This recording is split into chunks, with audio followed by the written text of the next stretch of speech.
Hello and welcome to the King Street Cinema podcast. My name's Andy. You may know me from ACM's Vault of Cult, another podcast. I am joined as ever by James. Hi! Hello. How's it going?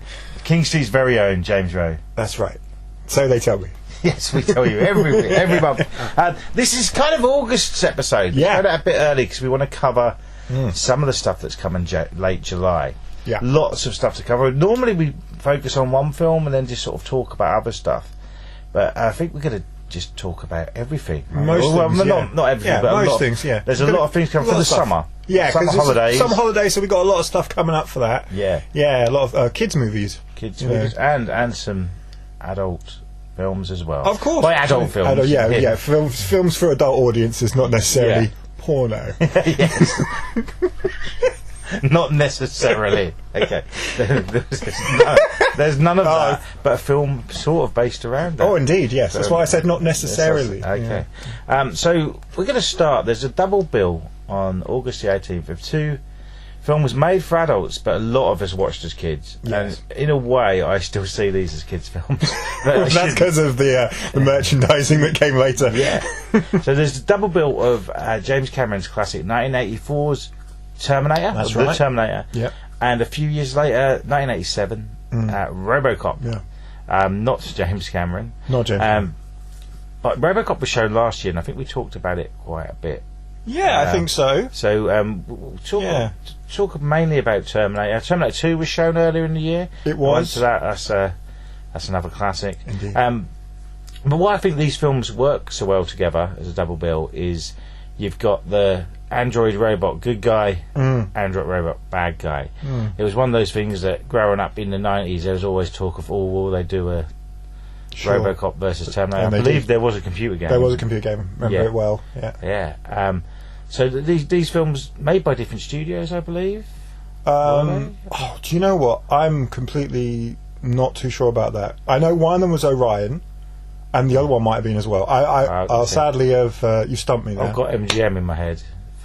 Maybe I might be wrong, but I don't think there was any ever sort of serious talk of a film of them collaborating. No, it was just a fan thing, and then when they done Freddy versus Jason a few years later, it sort of probably was talked about again.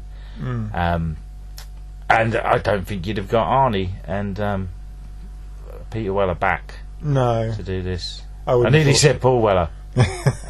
So you might get Paul Weller. What are your memories of Terminator? I mean, this is one. Oh, that's a very. I tell you again, I'm very similar to you. Like thinking of it more as not necessarily for kids, but kids watched it. Yeah. Like we saw it very very young, probably like 7 or 8. Was talking about it well before that. I think probably like at the age of 4 or 5. Really? Okay. I knew of it, and I knew kids that would, whether they had seen it or not, used to say they'd seen it and talk about scenes and whatever else. Yeah. So it was a thing that was talked about loads as a very young kid. You know, same with RoboCop as well. Yeah. And these films were more sort of taboo and harder to see, I suppose, when we were kids. I mean, I always knew someone that did have like an older brother or sister or a parent that had a copy. Like there was, that was a thing. Yeah. There was always someone who had it. Whether the kids had seen it or not was another question. Yeah. This is big, because back then you've got to think the parents would have probably been younger than what us two are now. Oh, absolutely. So would have been, two films I remember very well. Robocop was the first 18 certificate film I can remember seeing. Right. And I don't think when the films came out they weren't marketed at kids, but then afterwards, because kids liked them, there was the merchandise and stuff. But that aside, they're two very very good films. I think they hold up very well. Most of us would have seen them, but I've seen both of them pass on the big screen, and it just brings so much more to it. Yeah. Oh, certainly. Yeah, anything really looks better if something is made for cinema. Yeah, then it's going to look better. It's always going to feel better, I think. Anyway, at the cinema than at home. So, So I would definitely recommend, if you hadn't seen them at the cinema before, or seen them at all, of course, see them at the cinema. See them at King Street this time round. Exactly, and if you haven't seen them before, wow. And it's a double bill, but both films I think are about 100 minutes each. They are, they're not like epics. So doable, I would say, for most people to be able to manage a double bill of that length. Yeah, Yeah. And also they are sold separately, just to make that point. So you don't have to buy a ticket. Won't be for both. You can buy them. At the same time, but I believe the Terminator's a 15 now. It is. So if you are between the ages of 15 and 17 and you want to just come to one, you can. Yeah. But it has to be Terminator. That's right. I think it's great that we're still talking about these movies and we're still showing them. Yeah. We'll talk about a film made a year before Terminator. Okay. Which is we touched on the pornography. Oh, okay. Yeah, sure. So we're segueing into Variety. Yes. Yeah.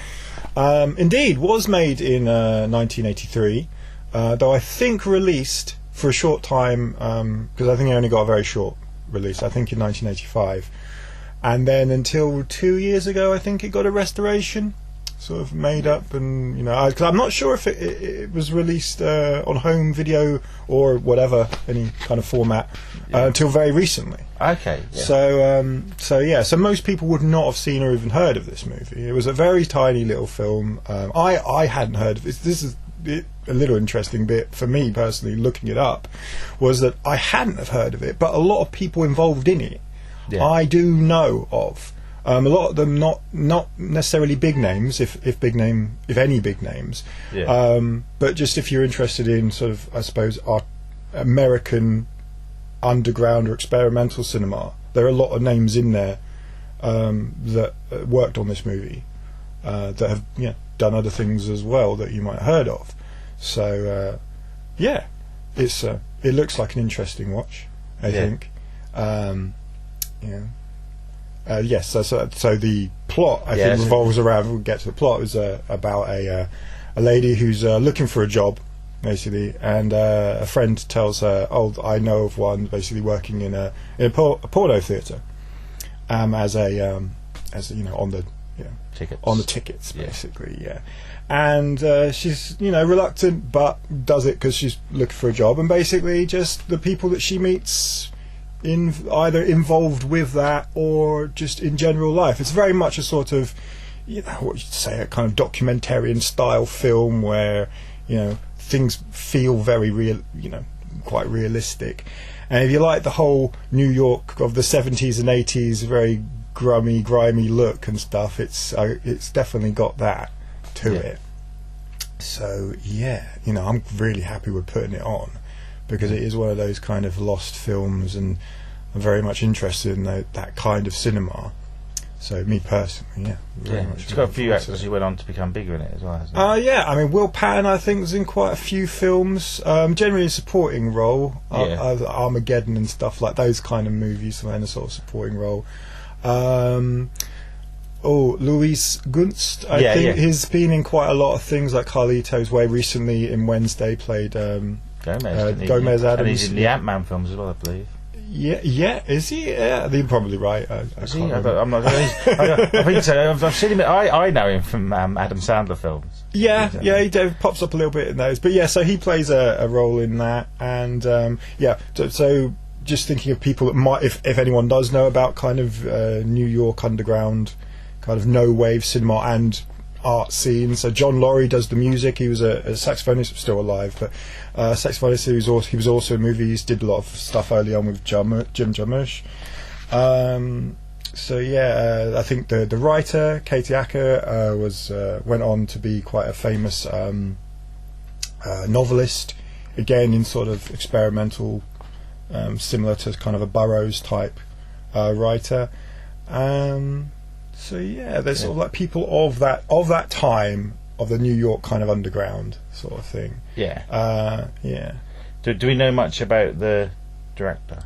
I personally don't know.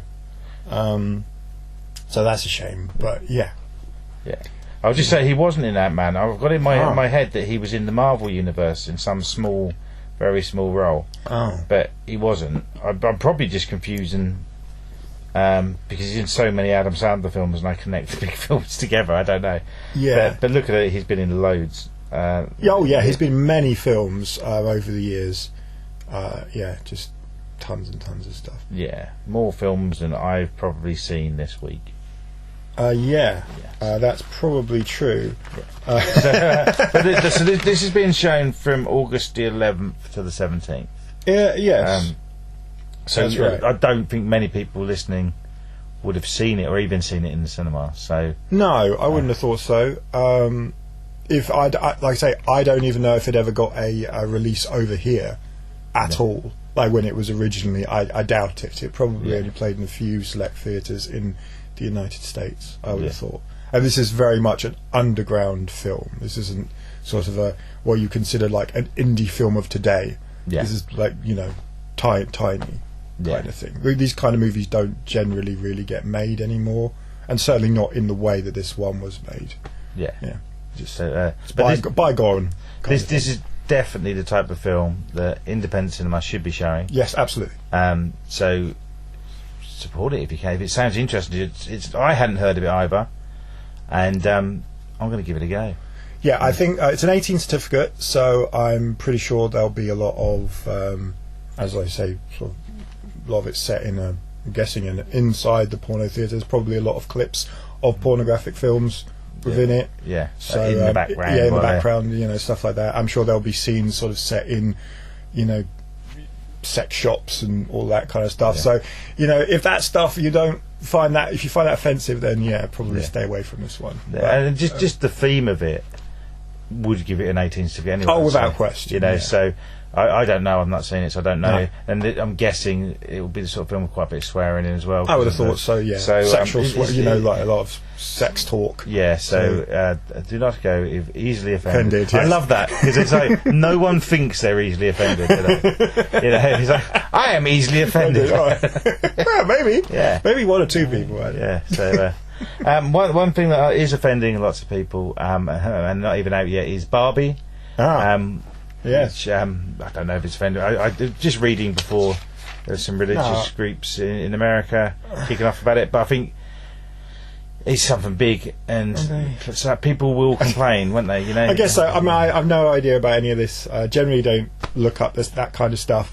If I ever find out about that kind of thing, it's by accident. Yeah, that's how someone shared it on my feed. Yeah, I mean, I just that kind of thing. I just sort of stay clear of. But I'm looking forward to this one. If you'd have said to me a couple of years ago, there's a Barbie film come out, I just wouldn't have cared.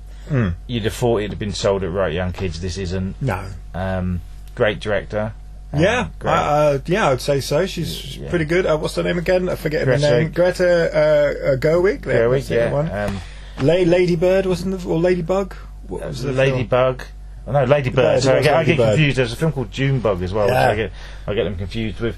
That was a great film. Saw that at the cinema. I'm not sure if I saw it at your cinema. Well, we did show it. I will say I did then. We'll say I did. And then she done Little Women a few years later. Oh yeah, we showed that too. Yeah, I definitely saw that. Yeah. At your cinema. Thank you. And and then she came out of acting as well and writing. That's right, yeah, absolutely. Most people will know her from Frances Ha, I believe. I guess so. I mean, I think just thinking of sort of small indie films of a more recent time. That's her background, certainly. It's sort of Gerwig's background is certainly in indie sort of small budget films, but has recently got to a point where it's more mainstreamy. Yeah, and that kind of thing that's on the cusp of the two. That's the thing. It's if you get successful in the independent field, you kind of have to. Yeah, I suppose you have to, but you're pushed to do these bigger films. And I think it's a strange yet good choice for writer-director. Yeah. Because it's really bright, really colourful, and it's kind of it looks very mainstream, and it is very mainstream. It could be one of the biggest films of the year. Probably, yeah. But I think the reason they went for it is she's proven her craft, and the humour she will bring to it would probably appeal to an older audience as well as the youngsters. Yeah, from the trailer, certainly getting the vibe of it being more for our age group. Yeah. Looking back on it as in a sort of ironical kind of sense. It reminds me of. Remember in the late 90s they'd done that Brady Bunch movie? Yeah, sure. Yeah. It's that kind of kind of thing. But of course more millennially. Yeah. Fish out of water humour. Of course it's got a great cast. Yeah, and well, it looks like a good, it's hopefully everyone gets utilised, like in a well, sort of isn't just there for to exploit the audience into going to see the film. Actually gets which happened with a film quite recently, so I won't mention. But it's mainly about, and I always say Margaret Kidder, but it's Margot Robbie, who. I really enjoyed the film Babylon. I saw that you showed that. Yeah. I think that's the film for me where I always just saw her. She's been in loads. Oh yeah. But I knew it was Harley Quinn, which I think she's done really well at. And then and that character on live action for me will probably always be her now. Yeah, sure. Babylon I thought was amazing, and of course a few years ago there was Once Upon a Time in Hollywood. She's great in that. I don't know if I've ever seen her in what we call a family film. No. I think she might have voiced one of the rabbits in Peter Rabbit, but very possible. I have no idea. But she's pretty much going on to be one of the biggest stars in the world. Yes. And this film, it's kind of all about her. Well, I mean, it's Barbie. If you're going to be playing the character of Barbie, it's going to be all about you, really. Yeah, I mean, I can't think of an actor nowadays. They could have got an unknown for it. Sure. But they put a name. I can't think of anybody else who could have done it. I think, I'm sure there are probably loads of actors that could have done it, but I think the point is that when you think, I'm hoping anyway that the film really does. You don't really think about it being Margot Robbie, right? Yeah. You just go, right, it's Barbie. Yeah. That you're thinking Barbie. Yeah. So yeah, I mean that's what I'm hoping from the film, that we're not sort of just watching it as like thinking of the act. Look at the actors in this film, kind of thing. With Harley Quinn, you thought that's Harley Quinn, so I'm hoping it'll be the same for this. Yeah, exactly. Yeah. And Ryan Gosling, who looks hilarious in the trailer. Ken. Yeah. Again, I mean, you go, well, it makes sense that he plays Ken. Yeah. But I mean, I guess you could. There are probably again lots of other actors that probably could have played the role. Yeah. But yeah, he looks good in it. Like it looks like he's gonna it's gonna work. Yeah. I mean, everything about the build up for this movie looks like the film should be a good film. Yeah. So yeah, I mean, I'm hoping it is. Yeah, I'm there for Saturday Night Live as Will Ferrell. Oh yeah, Will Ferrell's in it. Yeah. And Kate McKinnon. Yeah, again, two fine SNL actors. Yeah. So there's a lot of comedy. There's a lot of comedic ounce to this. Yeah. Like you should hopefully it should be funny, right? We should be laughing out loud quite a fair bit in this film. Yeah, and from the preview showings, looking pretty good. Yeah. It's looking pretty good. Speaking of laugh out loud, one director I've never laughed at is Christopher Nolan. Oh yeah. And later on in August. Yes. Showing the biggie. I could give you the dates for some of these movies. We hadn't have been doing that. Barbie you're showing on the 21st of July. Yes, that's right. To the 27th. Yeah. Oppenheimer, so that's playing from the 25th to the 31st, so right at the end of the month of August.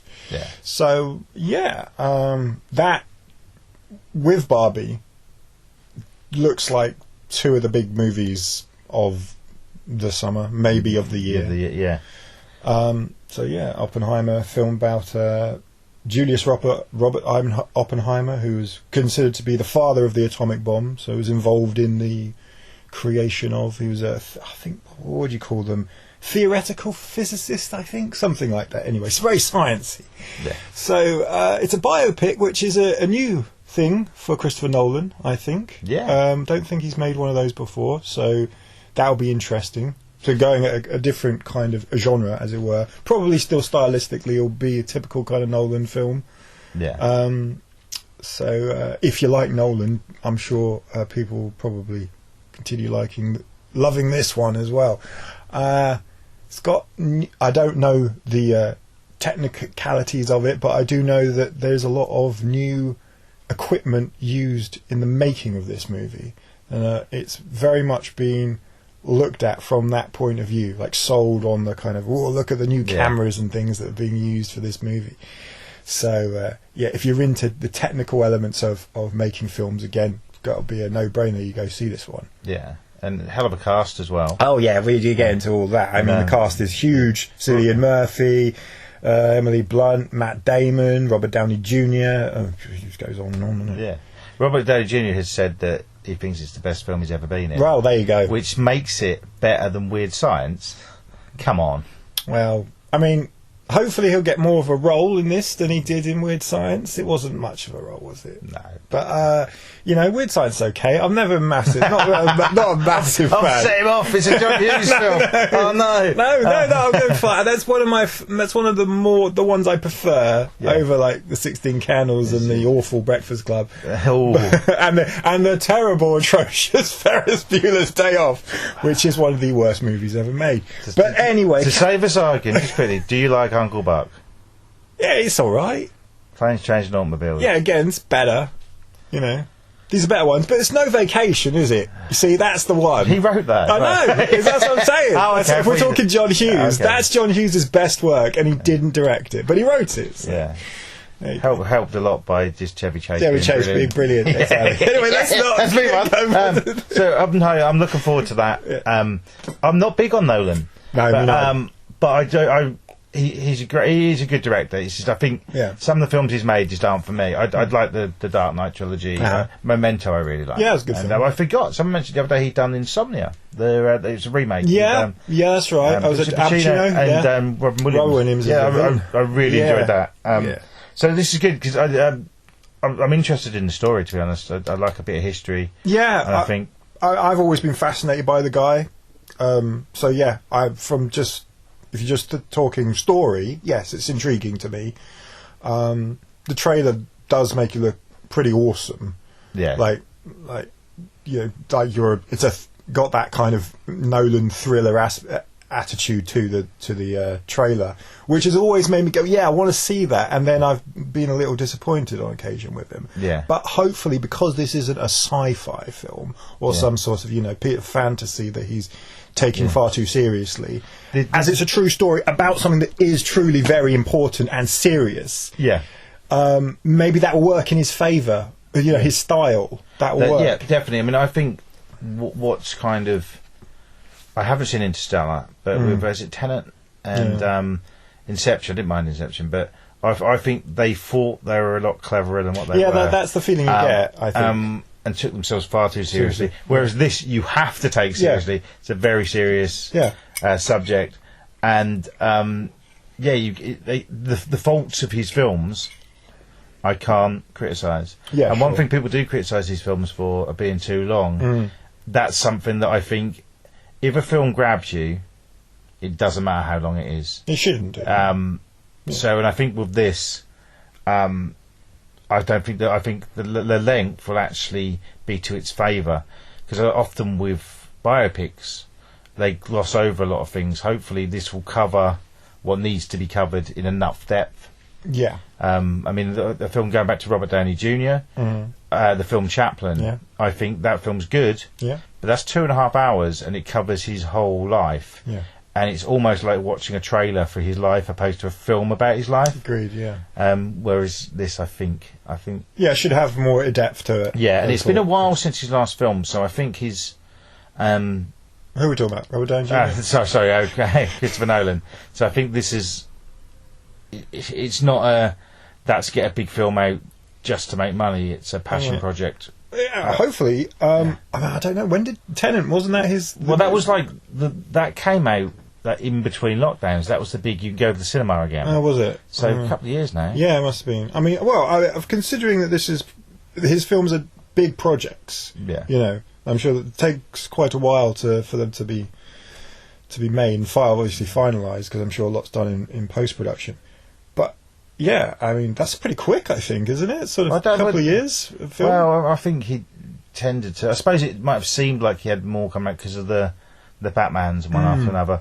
But the fact they've been trailering it for a long time. Oh, there was the countdown trailers. Yeah. So it might seem like longer because of this. Right. They didn't just trailer it and say coming soon. They trailered it, then there was a date, and you're like, that's months away. Yeah. Which I thought might work against it. I thought it might be overkill, but it hasn't, because they've slowed the marketing down and then started up again. So it was in your subconscious. That's right. Which I think was a great way. Yeah. Oh no, they've marketed it really well. I think it's probably some of the best marketing I think for a film I've seen in years. Really. Yeah. Well, this and Barbie have been great. as far as marketing goes. And then there's been the whole crossover marketing as well. Yeah. Which it's bound to happen because everything's about like smashing things together now online. Yeah, but I think it works well because they're so polar opposites that you know I think it's good actually that you have seen the people who will admit they want to see both. You know, because why not? A good movie is a good movie. Yeah, I think. Films aren't like, you know, you get the people who are only into a certain type of music. You don't really get people who are only into one genre of film. Some people will be well into horror. Yeah, sure, you'll get, but then they'll never say they only watch horror. Sure, You might get a few. I think you're more right than not. I think with music, people are more particular. I think than they are with film. I think you might get people who sort of a certain genre, but I'll use horror as an example because I know a lot of people who will watch anything apart from horror. You know, but I think, as I said earlier, a good film's a good film. Yeah, and agreed. And that's the beauty of it, I think. Yeah, and with this episode as well, I didn't really want to just focus on one film because there's a lot I want to talk about. Yeah, we got a lot on, and and there's a really good mix. You know, old films and new. So should we talk about? Actually, we'll talk about some older films again that are showing. Okay. You're doing the family screenings of it's the 100th anniversary of Disney. It is, yeah. And you're going to be showing Snow White and the Seven Dwarfs, Bambi and Cinderella. That's right. Yeah. Were they the first three? They were not. They no. were not, I mean, Snow White is the first feature film. Yeah. I think Cinderella 1950.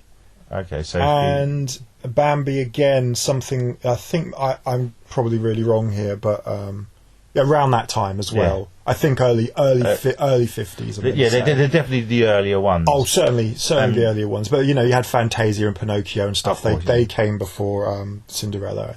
Certainly Cinderella. Yeah, and I think Bambi was probably like the fourth and fifth, something like that. Yeah, because when they released them on video, they were numbering them all. Yes, that's right. To get you to collect them. Yeah, clever marketing. Yeah. But what I want to say, when we were younger, if you've not listened before, we often mention our ages. We were early 40s. Yeah. You're 40. I'm 41, excuse me. Oh, yeah? Okay, there you go. You were 40 when we first met. But when we were kids, these movies were shown quite regularly at cinemas. Yes. One of the early memories of going to see... I haven't seen any of these three, but... Oh, really? I have seen them, but not in the cinema. Yeah, sure, yeah. And it was a thing where families would take their kids to see a Disney film. No matter what the big film was that year, there'd always be Disney films as well. Absolutely, yeah. And then sort of, they used to release Disney on video, but they'd only be like limited time. They'd say they're from the vault, and you could get them for like one Christmas or one summer. Yeah. So they could clever. It. Yeah. But then when DVD came in, and now there's Disney Plus. Yeah. These films are out there, and I think it's a shame. It's great if you want to just put a Disney film on in the background, and you know. But it used to be a real treat to see a Disney film. Certainly. Star Wars was a bit like that as well. Absolutely. Completely. Star Wars were always like, you could get them for a short time on video, and it was very special when they were when you got them. They were also on TV very little. Yeah. And I think we don't appreciate things as much now, and also when we do watch them, we don't actually spend as much focus on them. Agreed. So seeing them in the cinema, and you know, if you've got young kids as well, and you're a bit like, are they too young for the cinema? Are they not? Bambi's like an hour or something. I think it's if you think they're old enough, and you bring them to something shorter, and then they can ease in. Because some kids' films nowadays are 2+ hours, which you're just shaking your head like, no. Yeah, it's crazy. It's just crazy. But one you are showing, I don't see it as a kids' film. It's a family film. Is the Spider-Verse, the latest animated Spider-Man, which you can be showing as well. We'll talk about these films as well in a minute. That's more, I'd say, teen market. Sure. Yeah. And I've seen that, and it was full of teenagers, early 20s, and they were all really quiet. It was nice. Engaged with the film, basically. So but also, Snow White and the Seven Dwarfs was the first feature-length animated movie ever made. I believe that might be true. Yep. Yeah. I couldn't say for certain that I know that for certain. I'm pretty sure. But I think that's probably right. So that's a film if you're a film fan, you should just see it. Yeah, I'm just surprised that people haven't seen it by this point. I mean, if you're an adult at this point, you've not come across it. I've only seen it once. Right. I mean, I haven't seen it many times either. Maybe 3 or 4 times in my life. But you've seen it, you know. Yeah, I watched it during lockdown. Right. It's the first time I'd ever seen it. Okay. I'd had the DVD for ages, and hadn't watched it, and then I watched it on Disney Plus. Right. But watching it in that situation, I was flicking my phone, and my housemates were talking, and I was like, yeah, I could see it's good, but that's the one. If I see one of these 3, that'll be the one I see. I'd say that, in my opinion, that's my favourite of those 3. Yeah, is Snow White, certainly. Yeah, my favourite would be Bambi because of the bit on ice and falling over. It's hilarious. Yeah, it's pretty good. But it's also quite sad. Does have a sad moment in it. I mean, we are talking, you know, proper Disney here, so it's not. It's got those moments where you go, Disney. Yeah, well, you know what I mean. but also I think I'm just going to come out and say if you've got young kids or even grandkids, you'll want to take them, but you want to see them yourself at the cinema. Right? So use your kids as an excuse, absolutely, to see. That's what they're for, right? These movies, yeah. Stuff and like that. You can say to them that you will like it, right? Yeah. Just because I liked it don't mean you won't. That's right. Then they'll go, all right, and then they'll go, can we go and see Across the Spider-Verse, Super Mario Brothers, Ruby Gillman, or the new Ninja Turtles film? Well, actually, you can as well. Yeah, you because can. King Street is showing those as well. All of those. That's all right. of those as well. This summer. Across the Spider-Verse is doing the business. Critically acclaimed. I think it's one of the biggest films of the year so far. Yeah. But I believe the biggest film of the year so far is Super Mario Brothers. Truly, that's what it is. I think so. Wow. It's hit as much. Is that worldwide? I think box worldwide. office? I think worldwide. Wow. Yeah. Amazing. And which for a film that got average reviews. If I hadn't seen it, I'd be surprised. But I have seen it, and it's just 90 minutes fun. Right. And it is that it's not got lots of adult jokes just for adults, but it's got humour that adults will appreciate. Jack Black voicing Koopa, or Bowser, isn't it? Yeah. Genius. Okay. It really works. Loads of nods to the game. And I think me as being more of a movie fan than video game fan, I don't think I realised how big Super Mario Bros. Actually is. Right. And I'm surprised now that I've looked into it, there wasn't this movie, but I didn't come out 10 years ago. I know there was the one in the 90s, which I love. Brilliant. I was the perfect age for that as well. And I think this is something that, even if they've seen it, the kids will want to see it on the big screen again. Yeah, so I think if it is as popular as you say with children, then why? Of course, they must want to see it again. I will mention as well, I have seen. Have you heard of Ruby Gillman, Teenage Kraken? Only recently have I come across this, and only because we're showing it. Yeah. I don't think I'd heard of it before. I don't know if it's a thing or they just made it as a film. Does that make sense? No idea. I don't know anything about either. it. It's DreamWorks, I believe. Right, yeah. And I've seen it, and I really, really enjoyed it. It's your sort of teeny story, obviously, to clue in the title. The animation is superb. Literally, bits of it blew me away. Yeah. It's funny. And you got Jane Fonda as the grandma. Well, what else do you want? Indeed. Really recommend it. That's one that, if your kids aren't so keen, push them to see it. Right. It might be more of a modern... The story is nothing like it. But you know how when Iron Giant came out? Yeah. And no one was it was just little. And then it... But grew. Yeah, and I think this might be like that, because some of the reviews I've read, they totally agree with me. Right. And I'm not saying I started this thing. I'm not saying, you go and see this. But that's the one that out of those, believe it or not, out of those 4, well, those are the 3 I've seen. That's my favourite one, and you wouldn't think it. Right. And I'm really looking forward to the Ninja Turtles. Yeah. Mutant Mayhem is Teenage Mutant Ninja Turtles. That's the one. We grew up with that. We did. This is Seth Rogen's produced it, I believe. Okay. So yeah, okay. And Jackie Chan as Splinter.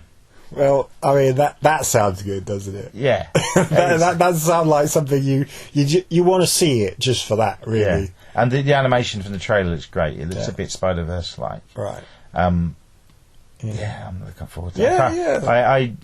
I am a child, and I want these films. Nothing wrong with that. I want Ninja Turtles to do well, so they keep making them for me. That's interesting. I mean, you should. Ultimately, I like the idea of something being good on its own. Value that we go, oh, that was great. Not necessarily that was great, so it can make more money.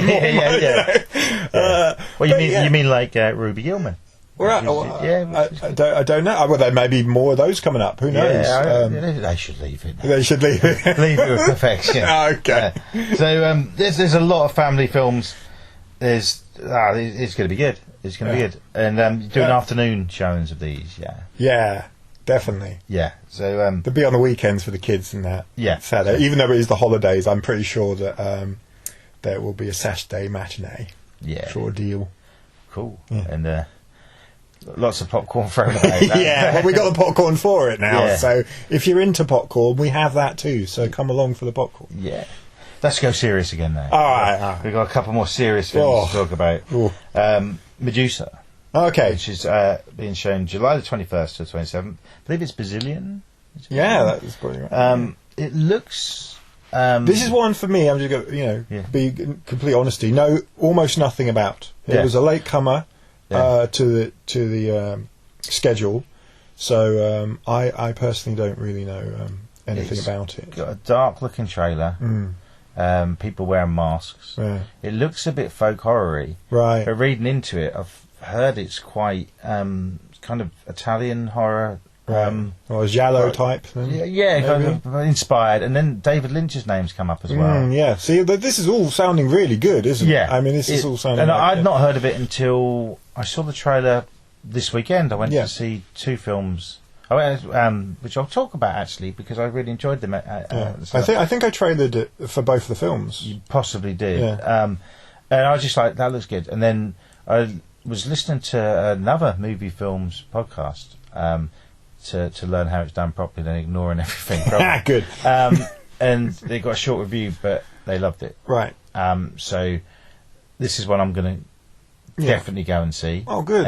You run it for about it's about a week, really. Yes. So I'm going to get to see that hopefully. Well, I think it is on most days of the week as well. Yeah. Because it is on when we are open for the entire week for Barbie. Barbie, yeah.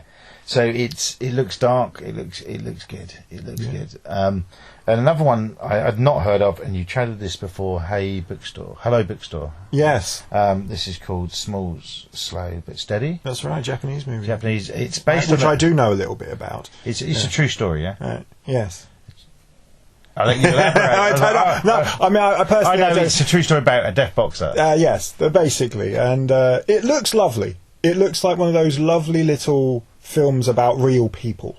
Yeah. Do you know what I mean? Just something where you go, oh, yeah. You sit back and you go, yeah, I'm engaging with real people about real things, and I don't feel like it's false, it's fake. Yeah. The trailer makes it look really just... I don't know. If you know Japanese cinema drama... Right, so we say Japanese cinema, there's lots of different types, but the drama, sort of like a Uzo or something like that, sort of going back to sort of like the 50s, films about family and people, small films about just real things going on in somebody's life. In this case, a female boxer who's deaf, and it is something that is clearly means the world to her, means everything to her, and her gym is being closed down. Right, so tragedy. Yeah. Pure tragedy, pure conflict, but on a very small, real scale. It looks great. It does. To me, it looks like completely the sort of thing that I like programming. Basically, as someone that does that, who's involved in that, in a cinema that I work in, it's completely the sort of new film. Like when I'm thinking of what's coming up, and I'm interested in what new independent or foreign films are being distributed recently. These are the kind of movies that I go, yeah, those are the ones we got to put on. Films like that. So it looks really good. And let's say those two films I've not heard of, and I saw the trailers. And this is nothing. I'm not a big fan. So I go to the cinema a lot. You see the same adverts before a movie, but I understand why that's there. You've got to bring money into cinema, and also it is a little reminder of go and buy some chocolate. Go on. But I hate when people come in late. I know sometimes it happens, but I see it in the multiplexes, and it's groups of people. You know they're trying to be clever, and they want to get there. And sometimes that's when the film started. It's the worst thing ever. But I always want to get there early to see the trailers for the other films. I don't like watching trailers on my mobile. It's stupid, right? But you can, especially if you've not heard of a film, and then you see something, you're like, wow. And then you try to remember it, and then sometimes you don't, and then it comes out, yeah, I remember that. Yeah. But two last weekend, I've not heard of them at all, and I was like, I need to see both of these films. And that was, I'm just rambling, but yeah. I think what you're saying makes complete sense to me. I as a film goer, when I do go on a personal level, go to see a film, I do enjoy watching what's coming up. I don't like the ads necessarily, but but just thinking of from cinema etiquette, as it were, I don't like people being late, so I never am when I go to the cinema. I think sitting through all of the things, the build up for the film is a good thing to do. So I say I don't like people who think they're clever either, sort of think they can turn up just before and often they don't, they get it wrong. There was a I will mention, I went to it was at another cinema. They showed the anniversary of Thelma and Louise, and because it was an anniversary one, there was about 2 trailers, no adverts, so about 5 minutes worth. Sure. And I know someone moaned because they missed the first 20 minutes. Well, that's your fault. Exactly, that's your problem. We've had that. I won't, go into it, but we've had those similar kind of problems too. Yeah. Where people have turned up and they've gone, "Oh, I thought it was, there was going to be loads of stuff." It's like, no, don't assume anything. Yeah. Get here and when the time on the ticket says. It's busy. You don't be walking in front of people. No. Exactly. So yeah, but I want to chat quickly about what's been on, but 2 films I saw Saturday. Yeah. Hello Bookstore. Yeah. Which we mentioned in the last episode. Yeah. And but what a good little documentary. Again, another one of those kind of films that on the documentary side that you go, you want to put that on. Yeah. I mean, all these little films, you see, this is the thing about King Street. Yeah. That I do recognise that a lot of people do appreciate this, especially people that come on a regular basis like yourself. Yeah. That we're doing something that you're not going to get anywhere close by at all. Maybe London, and that's it. Like, these are, even in some bigger places like Norwich or they're not showing these small movies. No. And so Hello Bookstore, lovely little documentary. Yeah, and even I don't keep mentioning streaming, but I'm going to. On the streaming, they the sites, the pages, what's the word? Apps I've got, whatever the services. They so push certain things, and even if there are little independent films or foreign films, I miss them. I don't see they're there, or they've gone by the time I've realised. Yeah. Whereas I'll check the website, which is because, like you said, Medusa was added quite late. As soon as you're showing it, it's on the website. Yeah. And I try to check it on a weekly basis, and there's a lot on there now for future months. Like you've got the Metallica concerts and that sort of thing. The trailer for that before Hello Bookstore was genius as well. That quiet little bookstore then. That was you. That was your doing. But there's so much coming on, and I just don't. It's hard. Sometimes it's quite hard to keep up with what you're showing. For me, but how great it is that there's that choice. Yeah, well, that's it. But the movie, it would have just finished by the time this goes out. I really like the director. We mentioned it last week. Smoking Causes Coffin. Yep. I believe you are quoted saying that's your favourite film of this year. It is, out of the films that I've seen at the cinema this year, that's my favourite one so far. Yeah. Without question. It was insane. It was brilliant. Yeah. Absolute genius. Loved every second of it. Had a smile on my face all the way through. Which is rare, listeners. And laughed out loud on a few occasions as well, which I tried not to do too much because at work. It's like having a canned audience for a film. But no, that's one that you won't be able to see it at cinema anymore. But for those who did, I mean, I went with a few friends. They really enjoyed it. It was insane, and that's just one of those little films that I think won one of the big multiplexes did show it before, like one screening on a Wednesday or something. Yeah. But they didn't push it. No. Whereas your website, that was the... that was one of the ones we wanted. Yeah, that was for their week it was on, which it still is, by the way, but obviously won't go out. Yeah, I don't know when this is going out. Hopefully I'll get this episode out before Barbie's on. That's cool. But I do want to just one that I didn't think you'd show, and saw the trailer. I've seen it, but the new Mission Impossible. Right, yeah. MI7. MI7, yes. Part 1. That's right. This is a franchise that when they released the first one in the 90s, it's around the time The Saint and everything was... They were redoing everything. I just didn't care. I saw it. Because I think I was seeing, at that time in the sort of mid-90s, I was going to see pretty much anything that was on, especially anything that was action-based. So I did see it, and I enjoyed it. I liked the original. Because I didn't realise it was Brian De Palma. Yeah. So years later, I think when about the 4th or 5th one came out, I had a friend who wanted to see it. So I watched the first one and see if I liked it. I quite liked it. And then I bought the box set of the first 4. I thought, second one there.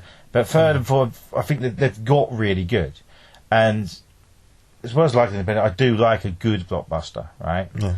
And I think the last few Mission Impossibles have been really, really good. Right. And this one, best one. Right. I'd say it's the best out of all of them. It's long, but never gets boring. I love the new Indiana Jones, but my fault for that is there's too many chase scenes. Right.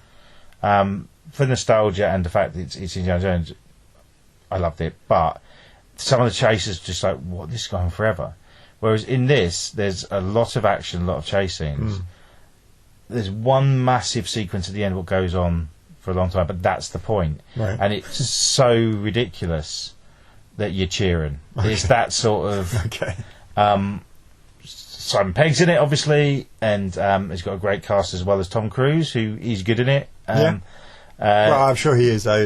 He's, Tom Cruise is a fine actor for what he does. For the films that he's in, there's nothing wrong with him. I do think that if you like him or not, weirdly, if you see him in a film, especially an action film, you think, well, the fact he's chosen to be in it is probably quite good. I guess so. That's how I sort of see I think it. he's probably very...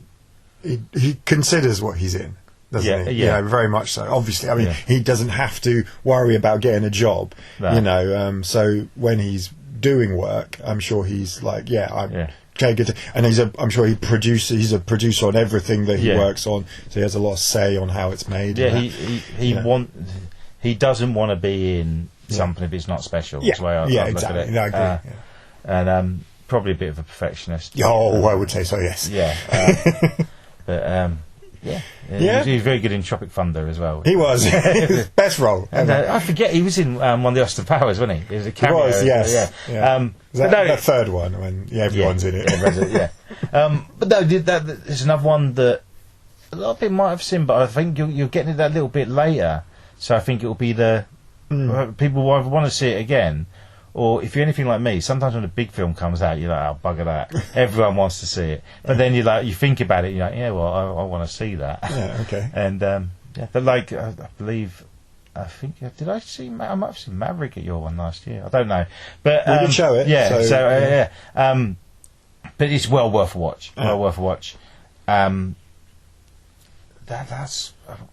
is that everything? I suppose there's one more. Did we do Talk to Me? Oh no, that's one that's the big horror. Yeah, the big horror for the summer. I've written it down and I haven't. That's all right. You're showing it from the 11th to the 17th. Yeah. This is one the trailer's been about for a while. Yeah. It looks a bit teen horror-y, but also dark. Yeah, I guess. I mean, I'm a big horror fan. Historically, where modern horror films, especially their trailers, all look the same to me. Mm-hmm. They're all designed to look the same, clearly. But the people that make them go, right, we want this to look how all the others look, because we want the kids not to really care too much about the movie, just care that it's a horror film and you're going to go see a horror film, and not to worry about it too much. So the trailer for this does look a little like that. That being said, it looks like, if you're into supernatural horror, it looks well crafted. It looks like it should be. It's by A24, which generally means a good stamp of approval. Like, yeah, you should go see that one. Yeah. So, yeah. We don't generally put on a horror movie. It's sort of a rarity. It happens every now and then, but we certainly don't put on one just because one's out, sort of thing. Yeah.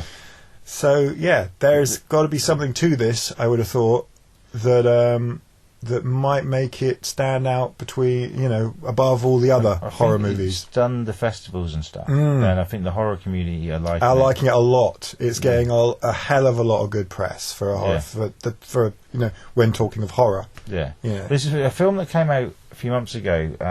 Stephen King written, called The Boogeyman. The trailer was very much like this. Yeah. And it came out, and there was no one said it was terrible. Yeah. But it just sort of came and went. Whereas this, there's a buzz. Yeah. There's a buzz about it. And it is a shame that, like you said, a lot of horror film trailers all look the same. They do. But I think if it's working, it's getting people in. Well, that's it. I mean, horror has always has a history of being a money maker, pretty much, no matter how the film, how good it is. I think today that's probably, though true overall, probably a little less, just because obviously cinema isn't as the draw in general, because people can go see films pretty much anywhere else now. On the worldwide box office, Insidious 5 knocked off the new Indiana Jones after a week. Says a lot for horror. It does. I didn't even know this is the thing for me. I don't follow these things anywhere near probably as close as I should do, or maybe I shouldn't at all. I had no idea there was a new Insidious film until I heard that it had done as well as it has been doing. But I think horror, it's the teen market. Great date movies. This is the horrors work as date movies. Growing up, when I could hypnotise anyone to go on a date with me, it would be a horror film. But also, it is that groups of friends go to a horror film. Absolutely. But that's my memory. That's my memory more of anything else, is seeing horror films, either all by myself, because I like doing that a lot as well, or going with a load of people. And then... not really a date thing for me. No, I mean, you don't go... Groups of people... serious drama, not really. Romantic comedies, obviously not. But, sort of... When we grew up, the films like the American Pies and then the horror films were what you'd take 5-6 of your mates to go and exactly, and maybe that's sort of come around again. Maybe youngsters want to go out and do stuff other than just go to the pub, so they want to do other things. I mean, I'd like to think that the cinema experience is still similar. It's not as popular as it was, obviously, but I hope the experience is still very similar, which it's something you can do with a lot of people, and in an evening, and it's not the only thing you'd have to do. You see what I mean? Like, you go to cinema and then you go do something else and you can talk about the movie. Exactly. You know? And also, we do like to see films with other people and talk about things. But let's be honest, do we really want people around our houses? No. Not much. Go out. Exactly. I'm sort of half joking with that, but also it's true. Yeah, but hopefully the individual also wants to go out. Yes, they don't want to just be sticking around their own house all the time, and go outside. Because he's got his image of in the Wizard of Oz where she opens the door in his colour. That's exactly that kind of thing. Ooh. I know going to the cinema is not necessarily going outside. You're going into another building. But you know what I mean. Just not, the different surroundings, different with people, and just being a bit more sociable. So are you looking forward to talk to me? I am. This is an interesting one. Like I say, horror is so important to me historically as like one of the top genre for me, like growing up, and nowadays it's not anywhere near like that, like it used to be, where I'd see like every single horror film. But it's still got a holds a place in my heart. And when I hear that we're putting one on, I'm always very intrigued by that decision to put it on, because like I say, it's not something that we generally do. But I like horror in general, especially the concept of it. And I'm always looking for one that's going to wow me, like a new one where I'm going to go, I don't just go, whatever. I go, yes! I don't know if this one is going to do that. No, I can't say for certain. You hope it does. I hope it does something, that I go, yeah, that was cool, know. But also with trailers there's always they'll always say the scariest film since The Exorcist. Yeah, stuff like that. They should be like, that's quite good. Yeah, yeah, exactly. I mean, I think. Do you know what I mean? I think they're hyped up too much. Sometimes. Yeah, well, certainly. The whole thing is the premise is I guess that kind of subdued kind of attitude might not make people want to go to see it. They're just like, oh really? Well, I've seen The Exorcist, so I don't need to see this one then. Yeah, I see. You say, yeah, but I think they shouldn't just compare it to films. I agree. It would be much better if it was more just sort of individual takes that weren't referencing other things. Yeah. Like, it made me feel this. I don't know. Scared the bejesus out of me. I don't know. Something like that. Exactly. Yeah. So there's a lot. We got animation, got drama. We got Barbie. We got action. We have films from other countries. Yeah. We have Metallica coming up. I mean, we haven't mentioned that, but Metallica are coming up, which we'll leave for another time. It is in August, isn't it? Oh, no, it's just two concerts. Yeah, we're only showing one. You're showing one? We're showing one. We're showing the second of the two. But this is live, so beamed to the cinema live. Yeah. That's what. So if you're a Metallica fan, they're going to be doing all of them. I think it's a big sort of. We're going to be playing every single one that we know you like. All the hits. Yeah. To get to that, and we should probably wrap it up with now. And normally I put some trailers and stuff on, but we talk about so much I don't know what. So Barbie, Oppenheimer. Okay. These are the big ones, aren't they? Yeah. So we'll leave you with the trailer for Barbie, and we'll be back in about a month. Check that website. Yes. King Street Cinema. That's right. That's where you'll get all and the Facebook is the King Street Cinema now. That's right. And Instagram. Don't forget to join up, become a member. Oh, indeed. You get special showings. The last one was great. It was Raging Bull. That's right. And you get discount on everything if you're a member. So do that. And we'll be back soon. Check everything out. Thank you very much, James. Oh, you're welcome, Andy. And we'll be giving you our thoughts next time, probably on Barbie. Yes. Cheers. Bye. Wow, this is the real world. What's going on? Why are these men looking at me? Yeah, they're also staring at me. Barbie in the real world. That's impossible. If this got out, this could mean extremely weird things for our world. Catastrophic! We haven't played with Barbie since we were like 5 years old. No one rests until this doll is back in a box. Humans only have one ending. Get that, Barbie! Ideas live forever. Welcome to Barbie's dream house. Come on in. Hey, Barbie. Can I come to your house today? Sure. I don't have anything big planned, just a giant blowout party with all the Barbies and planned choreography and a bespoke song. You should stop by. So cool. When my world changed. Cold shower. Going off my roof. And my heels